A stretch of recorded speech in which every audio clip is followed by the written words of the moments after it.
pessoal, boa tarde. É um prazer estar aqui com vocês de novo nas convenções da Base Estelar Campinas. Eu queria agradecer muito o convite do Valmir, o convite da Marizilda. E hoje nós vamos falar um pouquinho sobre os romances que apareceram na série Star Trek, aproveitando aí o gancho com o Dia dos Namorados, né, que é hoje. A gente vai falar um pouquinho das principais relações que foram relatadas ao longo da série, desde a série clássica até a série Discovery. Bom, ao longo do tempo, ao longo das séries, né, foram relatados vários romances, várias paixões aí apresentadas pelos nossos personagens favoritos, né? A gente ficou na torcida, né, para esses relacionamentos darem certo ou não. E aí a gente também, além desses romances que foram relatados aí ao longo das séries, a gente tem a questão dos romances que foram apresentados no Universo Espelho, que é uma história paralela que acontece quando a gente tem as viagens no tempo, só que hoje a gente não vai conseguir falar um pouquinho disso.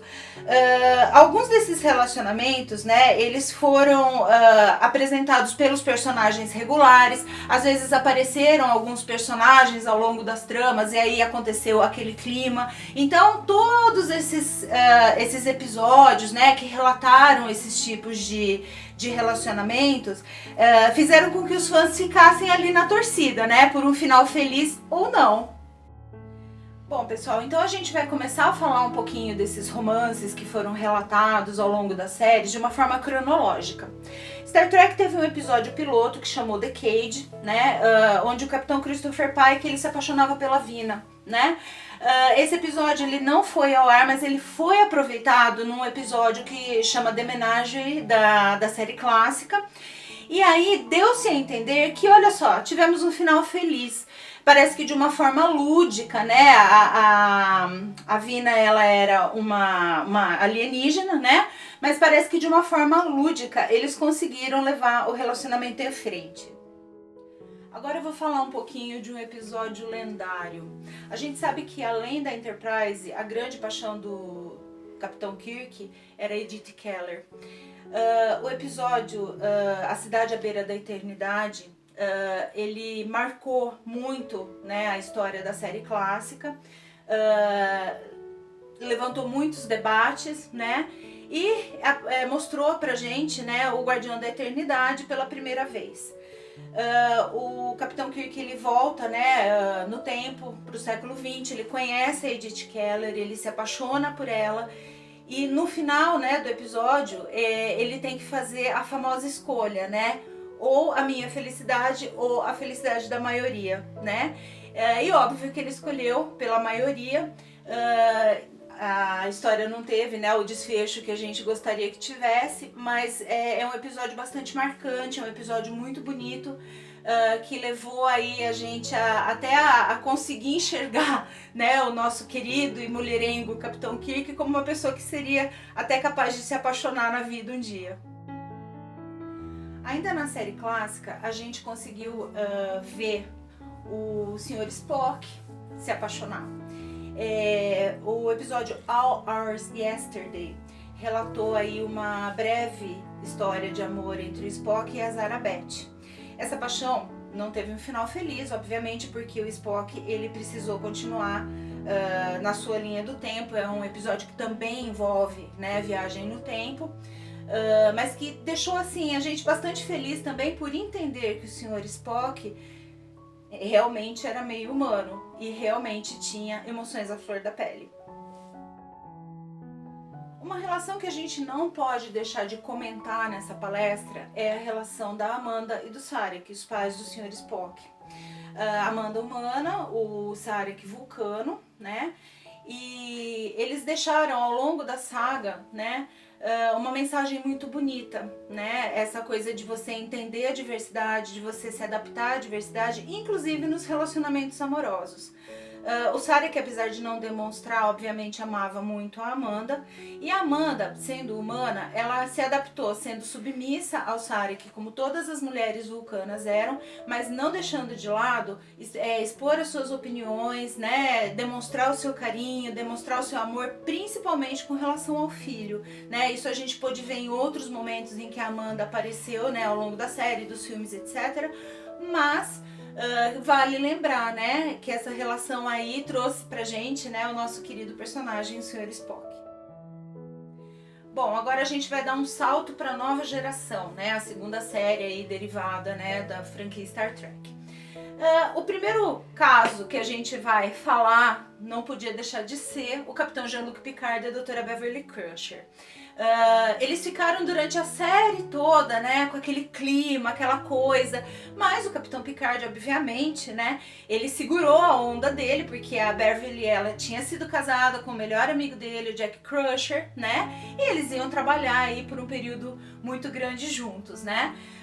No episódio Attached, a gente pôde ver aí um breve vislumbre do que seria uma relação, né, do Jean-Luc Picard com a Beverly Crusher e aquela coisa, né, de derrubar a Enterprise do espaço, mas que também, assim, não, até por uma boa tacada dos roteiristas, não foi, assim, muito explorada, talvez até pra gente não perder a linha de raciocínio, a linha aí de condução da série ao longo dos episódios. Bom, pessoal, ainda na nova geração, a gente não pode deixar de falar de um dos nossos casais mais queridos. Eu tô falando, lógico, do primeiro oficial, o comandante Riker, e da conselheira Deanna Troi. O romance deles, ele já dá a entender logo no primeiro episódio da série que teve uma história pregressa. Logo no primeiro episódio ela já se refere a ele com amizade, né, dando a entender que já teve um romance, já teve uma situação, né, em que eles ficaram juntos. Ao longo da série aconteceram alguns momentos muito legais entre eles, muito carinho demonstrado um pelo outro, mas obviamente a gente teve os percalços. Ela namorou o Worf, inclusive ela namorou o Worf até o final da série, né? No último episódio da série da nova geração, no All Good Things, tem uma cena que ela estava passeando e namorando o Worf dentro do holodeck, eles saem conversando, todo aquele climão, né? Foi bem legal. O Riker, por sua vez, também não deixou a desejar. Ele foi um fiel escudeiro do Capitão Kirk, né? Porque ele teve envolvimentos aí com várias mulheres, né? Várias pessoas, né? Alienígenas ao longo da série. Então isso foi muito legal. Não ficou definido na série. E isso, além de ter sido assim uma história muito legal, bastante trabalhada, bastante explorada em alguns momentos, né? Tipo, qual é a relação do Riker e da Troi, né? A gente ficou com aquela dúvida, né? Ai, mas será que eles ficaram juntos? Meu Deus, por que eles não ficaram juntos? Aí a gente descobriu que sim, eles ficaram juntos. Eles se casaram. No filme para cinema, né, o Star Trek Nemesis, a gente tem assim uma vasta apresentação do que foi o casamento do Capitão Riker e da conselheira Deanna Troi. Inclusive, gente, uma coisa muito legal, né? Tem um álbum de casamento deles na internet. Tem foto com bolo, tem foto com padrinho, tem a foto da mesa, tem a foto da festa. É muito legal. Eu trouxe inclusive uma foto do casamento do Riker e da Troi para vocês verem. Uma coisa muito legal que aconteceu foi que nós pudemos, né, ter a felicidade de ter um livro contando a história do Riker e da Troi. Lógico que ele começou a ser escrito como uma fanfic, né, mas foi uma fanfic tão bem elaborada que virou livro, o livro do Peter David, né, que inclusive foi publicado aqui no Brasil pela editora Aleph, né, ele foi traduzido para o português e a gente teve a oportunidade de estar conhecendo essa história aqui também. Bom, eu vou ter que fazer um crossover agora entre a nova geração e Deep Space Nine para falar daquele personagem que ganhou a medalha do pegador de Star Trek. Eu tô falando do Tenente Comandante Worf. O Tenente Comandante Worf teve alguns casos que foram assim amplamente apresentados ao longo da série da nova geração e de Deep Space Nine. O primeiro caso dele que eu vou contar para vocês é a Claire. A Claire era uma meio vulcana que namorou ele e é a mãe do filho dele. Eles, ao longo, né, dos episódios que eles trabalharam juntos, a gente viu que ela era uma adversária à altura. Inclusive, tem uma história que fala que os roteiristas de Star Trek, na época, eles ficaram muito chateados de terem matado ela logo no segundo episódio, porque eles achavam que era uma relação que deveria ser mais explorada. Bom, pessoal, só fazendo então uma recapitulação, né? o Worf, ele namorou a Deanna Troi, né, ao longo, né, de uma parte aí da nova geração. Sendo um pouquinho repetitiva, né? Essencialmente, a gente sabe que eles estavam namorando quando a série A Nova Geração terminou. E, last but not least, uma dos casais, assim, que quem gosta de Deep Space Nine mais curtiu, né? O Worf e a Jadzia Dax.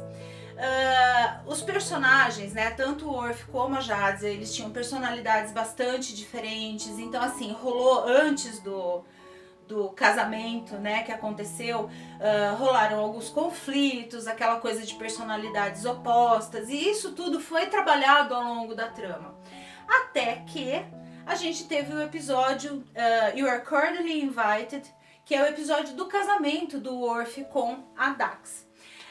Foi um episódio bastante interessante, né, porque retratou uma cerimônia de casamento Klingon, né, e foi muito legal, assim, as cenas, né, em que eles ficavam juntos, né, foram cenas muito quentes, até para os padrões Star Trek, então foi muito legal, isso foi bem explorado pelos roteiristas. Infelizmente, a gente sabe também que a história deles não teve um final feliz, porque a Jadzia, ela acabou morrendo um pouco depois que eles se casaram. Bom, pessoal, ainda num crossover entre a Nova Geração e Deep Space Nine, a gente não pode deixar de falar de um casal muito querido que aparece nessas duas séries. O chefe O'Brien, né, o Miles O'Brien, e a Keiko. Eles se casam lá na Nova Geração e aí eles têm um primeiro filho na Nova Geração e aí eles mudam para Deep Space Nine e têm um segundo filho na Estação Espacial. Foi muito legal essa tacada do segundo filho dos dois, porque o que aconteceu? A atriz que faz a Kira Nerys, que é a Nana Visitor, ela engravidou no meio da série. Os roteiristas aproveitaram o gancho dessa gravidez na vida real para fazer com que a Kira Nerys tivesse o filho do O'Brien e da Keiko de barriga de aluguel. Foi muito legal. É um casal muito querido que aparece em diversas partes de ambas as séries e sempre trazendo uma imagem de um casalzinho feitos um para o outro. Bom, pessoal, agora a gente vai falar um pouquinho dos romances que aconteceram na série Deep Space Nine. E é impossível passar por esse tópico sem falar do romance da Kira e do Odo, um metamorfo e uma bajorana. A coisa demorou um pouquinho pra rolar, eu acho que ele era um pouco tímido, né? Aí um dia ele convidou ela pra ir no holodeck, aí tinha a música do Vic Fontaine tocando, e aí ele se declarou pra ela. Foi um romance muito bem explorado, que infelizmente não teve um final feliz, porque o Odo ele decide voltar pro grande elo no final. Mas a Kira entendeu, e assim, deu a entender também que o personagem levou muito carinho dessa relação para sempre. Bom, pessoal, ainda em Deep Space Nine, a gente tem um outro casal que foi bastante querido pelos fãs, né? E que tem toda uma história. O Capitão Sisko, ele chegou, né, para assumir a estação espacial com um filho pequeno e viúvo da Jennifer. Ao longo da série, a gente percebeu, né, que ele era uma pessoa muito íntegra, muito certinha, né, muito respeitoso. Só que aí o que aconteceu? Ele conheceu a Cassidy. E aí ele ficou naquela coisa, né, vou, não vou, gosto, não gosto, até que o Jake, o filho dele, deu um empurrãozinho e eles acabaram engatando um relacionamento. Eles se casaram no meio da Guerra dos Dominion e ficaram juntos, felizes até o final da série. Bom, pessoal, agora a gente vai falar um pouquinho de Voyager. Voyager foi uma série que já chegou pra gente com um casal, o Neelix e a Cass. O Neelix é um talaxiano e ele estava ajudando a Ocampa, Cass, que era a namorada dele, a fugir do planeta. Foi assim que eles foram incorporados à tripulação da Voyager. Vou falar um pouquinho sobre a Cass, né? A Cass é uma Ocampa. A raça Ocampa, as pessoas dessa raça, eles vivem somente 7 anos, né? Então é aquela coisa, vamos viver intensamente esses 7 anos. O Neelix e a Cass formavam um casal muito bonitinho, só que até por essa longevidade bem reduzida dela, ela acabou morrendo no meio da série. Os roteiristas, eles acharam um lance muito legal aí pra despedida da Cass na Voyager, né? Ela vira estrelinha, vira poeira estelar, vira energia, né? E a Voyager dá aquele salto lá que consegue andar um bom pedaço do caminho, e aí ela acaba continuando bastante querida no coração dos fãs. Só que o Neelix fica sozinho, é uma história que não tem um final feliz. Bom, pessoal, ainda em Voyager, a gente teve um outro casal que apareceu aí ao longo da saga. É aquela velha conversa, se bateu o gamo. O Tom Paris e a B'Elanna Torres, eles viviam atritando, viviam, né, de rixas e picuinhas, até que um belo dia o famoso "eu te amo" foi proferido pela B'Elanna Torres. Eles ficaram juntos até o final da série, eles tiveram uma filha que nasceu logo quando eles voltaram para o Quadrante Alpha e foi um dos casais mais queridos ao longo dos 7 anos de série. Ainda em Voyager, a gente tem uma situação, né, entre a capitã e o primeiro oficial. Ficou muito claro, né? Eu sou muito fã de Voyager, então assim, para quem acompanhou a série, né, ficou muito claro os momentos em que o primeiro oficial Chakotay e a capitã Janeway tinham aquele relacionamento não verbal. Os atores conseguiram mandar muito bem. Mas assim, não ficou evidenciado, né, o romance dos dois, exceto pelo episódio Resolutions, né, onde eles são deixados num planeta e aí a relação, né, caminha um pouco, mas voltando para Voyager, eles voltaram para o modus operandi anterior. Teve uma torcida muito grande na época que a série estava rolando, né, que eles queriam, alguns fãs queriam muito que acontecesse essa história, mas os roteiristas não acharam uma boa ideia. Ainda em Voyager, o primeiro oficial Chakotay, de novo, né? Ele teve um relacionamento que foi muito mal explorado pelos roteiristas, porque ele só aconteceu no final da série com a 7 de 9. A personagem 7 de 9, ela foi incorporada na série lá no finalzinho, né? É uma humana que foi assimilada pelos Borgs e que depois foi desassimilada na Voyager, né? E aí eles tiveram uma relação intensa nos últimos episódios da série, e aí ficou meio que no ar, né, o que aconteceu, né, depois de Voyager e tal. Sem querer dar um spoiler, numa série futura de Star Trek a gente fica sabendo que aconteceu sim uma continuidade desse relacionamento depois que a Voyager voltou para a Terra. Agora, dando um salto para a série Enterprise, a gente tem um relacionamento muito legal que aconteceu, que infelizmente não teve um final feliz, mas que entre as indas e vindas teve muita história. Eu tô falando do relacionamento do Trip com a T'Pol. Ao contrário do relacionamento da Amanda e do Sarek, no caso aqui ela era vulcana e ele humano. Aconteceram várias situações ao longo desse relacionamento, algumas delas não muito legais. Mas assim, ao longo da saga eles acabam se casando, eles têm uma filha, essa filha morre e depois no final ele morre também. Então foi um relacionamento que, mesmo com toda essa história, mesmo com toda a torcida dos fãs, foi encerrada pelos roteiristas com a perda de um dos personagens. Bom, pessoal, com todas essas, é óbvio que eu não falei, né, de todos os casais, todos os romances e todas as histórias que aconteceram ao longo, né, da saga de Star Trek. Eu tentei pegar os principais. Só pra gente encerrar, uma coisa que eu queria falar, né, que apesar de ser uma série de ficção científica, né, Star Trek ela sempre foi uma vanguarda sob muitos aspectos. Com relação aos relacionamentos, não foi diferente. A infinita diversidade, as infinitas combinações tão falada, né, desde a série clássica, ela remeteu os roteiristas a providenciarem um maior entendimento sobre conceitos de igualdade entre raças e crenças. E isso é um assunto muito atual hoje. Imagina lá na década de 60, né? Lá na década de 60 aconteceu o primeiro beijo interracial da televisão, que foi entre o Kirk e a Uhura. Apesar do foco, né, da série ser a ficção científica, a abordagem de assuntos relevantes ao dia a dia, e por que não falar de romances no meio disso tudo, né, tornou muito mais suave, né, a série, muito mais leve, muito mais interessante e muitas vezes mais engraçadas, né. Então, ao longo, né, de todos essas centenas de episódios que a gente teve de Star Trek, por que não falar de amor? Para para completar, muitas dessas passagens, né, tiveram muitos relacionamentos que eu gostaria de ter falado aqui hoje, mas para não prolongar, mas fica aqui a dica, o Capitão Picard com a Vash, o Q e a Janeway, né, são episódios, né, e que tem relatos aí na internet, é só jogar lá no Google que vocês vão saber exatamente o que aconteceu. Nos filmes para o cinema a gente tem um improvável flerte, né, entre a Rainha Borg e o Data, e aí a gente também pôde assistir, como eu já falei, o casamento da Troi e do Riker, né, então tem muita coisa para se ver por aí.